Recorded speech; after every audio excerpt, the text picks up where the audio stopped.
First Lady Jill Biden will leave for Delaware. The First Lady was staying at a private residence where she had been vacationing with her family since last week. The 71-year-old tested positive last Monday night after feeling unwell. According to a statement from her communications director, she tested negative 2 times.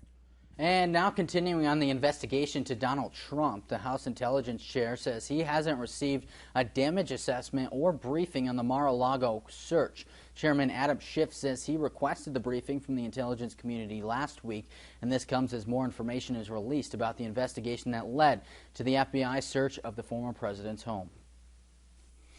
We haven't received a damage assessment yet. I assume that is being undertaken, and I have every expectation that it will be shared with us. So I look forward to that. We would also, I think, as a committee, like to see what documents that were marked top secret, SCI, were in the president's possession at Mar-a-Lago. This is very serious business. When documents have those markings, it generally indicates that the source of information is very sensitive, and if the document itself were revealed, it could jeopardize that source, and it might be a human source or a technical source.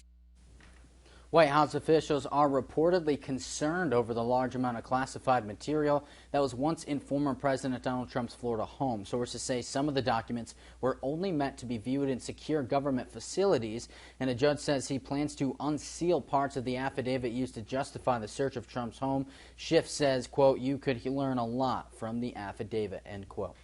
Over 650,000 tons of grains and food have come out of the Ukraine and are on their way to world markets. That is according to the United Nations Secretary General. The general is in Turkey, where he met with Turkish officials and oversaw the world food ship heading to Ukraine, which he says will be the largest cargo ship out of Ukraine since the war started. And now shifting to your Fox 9 Healthline alert, the Food and Drug Administration gives Novavax's COVID-19 vaccine emergency use authorization in the use of adolescents. It was authorized for adults back in July and is now also available as a 2-dose primary series for ages 12 to 17. The company says its overall efficacy in adolescents is roughly 80% versus 90% in adults.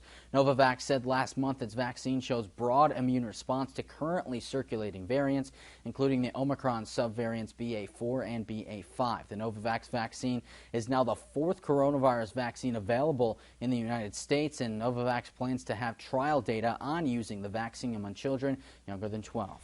Extending a woman's fertility may extend her life as well. Research shows women who have menopause late tend to live longer. Ovaries age fast, which affects fertility and long-term health. Researchers say when the ovaries stop working due to menopause,